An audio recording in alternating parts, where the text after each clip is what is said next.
Good afternoon and bonjour à tous mes petits bowlers. On se retrouve aujourd'hui pour un court format sur cette chaîne comme on n'en avait pas fait depuis un petit moment pour revenir sur l'actualité du football et plus particulièrement du football anglais.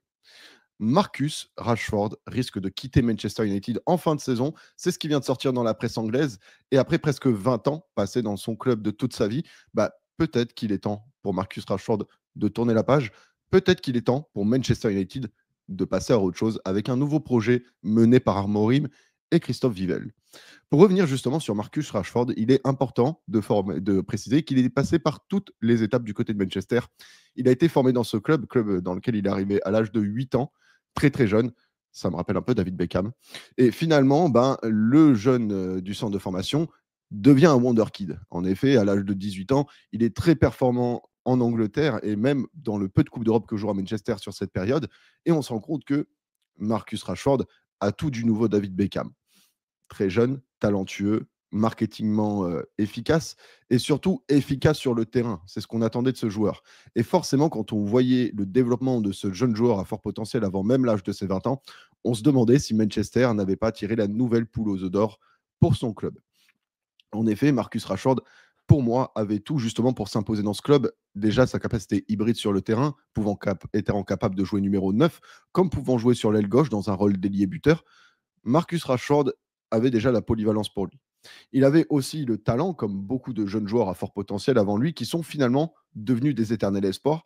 Et finalement, en restant à Manchester, malgré toutes ces années de crise et ces moments de haut et de bas, est-ce que finalement Marcus Rashford n'est pas en train de devenir un éternel espoir du côté de Manchester? Et ne ferait-il pas mieux de faire le choix de quitter ce club qui a brisé des grands joueurs bien avant lui? Parce qu'il faut le rappeler, même si Marcus Rashford est un gros risque à l'heure actuelle, rappelons le contexte de son club. Depuis le départ de Ferguson, il y a maintenant de cela 11 ans, on se rend compte que très peu de recrues achetées par le club de Manchester United ont réussi dans ce club depuis le départ de Ferguson. Moi, de tête, j'en ai une, c'est Bruno Fernandes. Le temps me donnera peut-être raison pour d'autres joueurs ou non. Peut-être qu'André Onana pourrait se révéler comme étant une très bonne recrue et la deuxième du coup de Manchester depuis le départ de Ferguson. Mais en même temps, avec ce contexte, on a bien vu que finalement, Marcus Rashford s'est peut-être laissé râler. Et forcément, quand on peut reprocher à un joueur de se laisser râler, finalement, il arrive ce qui arrive à beaucoup de jeunes espoirs qui sont censés devenir des top joueurs. On se retrouve face à un jeune espoir qui devient un éternel espoir et qui finalement ne confirme pas toutes les belles attentes qu'on a placées avec lui. Concernant Marcus Rashford, dont le contrat arrive en 2028, à la fin, quelles sont les contraintes qui pourraient justement intervenir lors de son transfert? Déjà, le prix du transfert. On sait que Marcus Rashford a encore 3 ans de contrat du côté de Manchester United. Peut-être que Manchester United sera prêt à faire un cadeau à Marcus Rashford pour l'aider à partir plus rapidement et avoir un meilleur avenir. En revanche, avec ces 3 ans de contrat, ils attendront quand même une certaine somme de transfert que possiblement certains clubs ne seraient pas prêts à payer, étant donné les performances en demi-teinte de Marcus Rashford depuis quelques années. Si on ajoute à ça son salaire, qui avait été donné par Manchester, pour la seule et bonne raison qu'à l'époque, on misait sur ce Wonderkid qui devait devenir un top joueur, le salaire va avec. Et forcément, quand le salaire va avec, le joueur aura peut-être du mal à faire certaines concessions pour le baisser. Peut-être qu'il voudra garder son salaire, quitte à baisser de standing de club et se fermer la porte des top clubs. Mais en tout cas, je ne sais pas pour vous, mais moi, en tout cas, j'aime pas travailler pour moins que ce que je touche. Donc forcément, je peux comprendre pour Marcus Rashford qui sera épineux concernant le dossier du salaire. Ajoutez à ça celui du contrat, rajoute à ça son irrégularité, pardon, finalement, la balance des risques est quand même assez penchée. De l'autre côté, la balance des avantages, elle n'est pas si élevée. Parce que oui, le joueur a un profil hybride, peut jouer à plusieurs postes, et du coup peut être une vraie solution pour le club qui va le recruter. Malheureusement, cela fait longtemps qu'on n'a pas vu le meilleur de Marcus Rashford, et forcément, demander le meilleur de Marcus Rashford, ça va être compliqué, surtout qu'on va lui demander un gros transfert, surtout que lui essaiera probablement de négocier un bon salaire. Tous ces éléments de pression font qu'il sera bien compliqué pour Marcus Rashford de s'intégrer dans son nouveau club et même de le deviner d'ailleurs. Parce que justement, on va arriver dans cette étape. Qui dit départ de Marcus Rashford dit forcément des clubs qui vont l'accueillir. Mais quels sont les clubs qui peuvent possiblement l'accueillir? Un petit peu compliqué. Alors, la rumeur facile, ce serait bien évidemment un retour de la rumeur Paris Saint-Germain. On sait que Le Paris Saint-Germain et Rashford ont été longtemps liés par le passé, même à une époque où il n'avait pas avant qu'il prolonge d'ailleurs justement son dernier contrat. On parlait notamment beaucoup de lui pour remplacer Kylian Mbappé.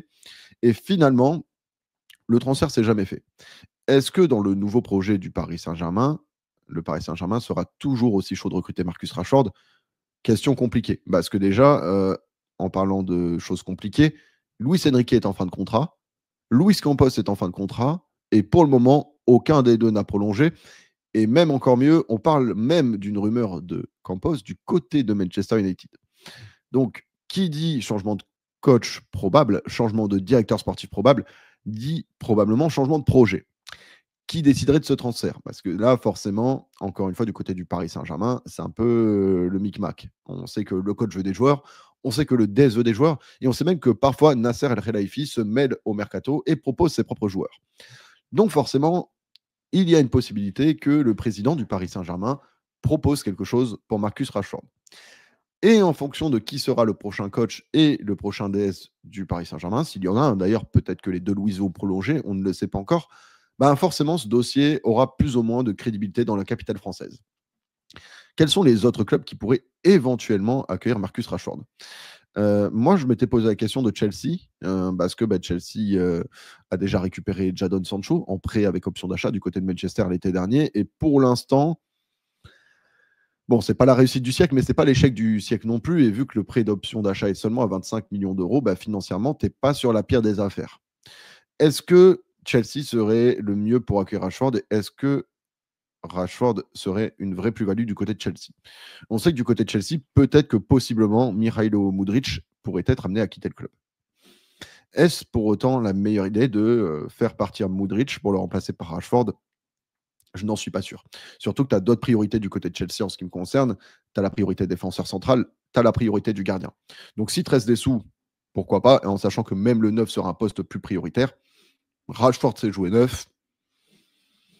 Mais pareil, prix de transfert, prix de salaire, très compliqué. Et forcément, quand on met ces facteurs, ça peut lui fermer la porte du côté de Chelsea. Peut-il possiblement bouger autre part, peut-être à Liverpool, avec un départ envisagé possiblement de Luis Diaz ou Mohamed Salah? Encore une fois, est-ce que le projet de Liverpool va vouloir prendre le risque de payer un Rashford son salaire? Qui plus est, club ennemi, Manchester United, donc forcément compliqué. Peut-être l'Espagne, peut-être l'Italie. N'hésitez pas à me donner votre avis dans les commentaires. Où peut finir Marcus Rashford la saison prochaine? C'est maintenant à vous de finir cette vidéo et de répondre dans les commentaires. N'hésitez pas à liker la vidéo si elle vous a plu et à vous abonner si vous êtes nouveau sur le contenu. De mon côté, je vais essayer de ressortir du contenu le plus rapidement possible. Ouais, je sais, ça fait longtemps que je dis ça, mais là, normalement, ça devrait aller mieux. Merci à tous, en tout cas, d'avoir participé. C'était un petit puzzle de mots et de pensées. Que le football anglais repose en paix.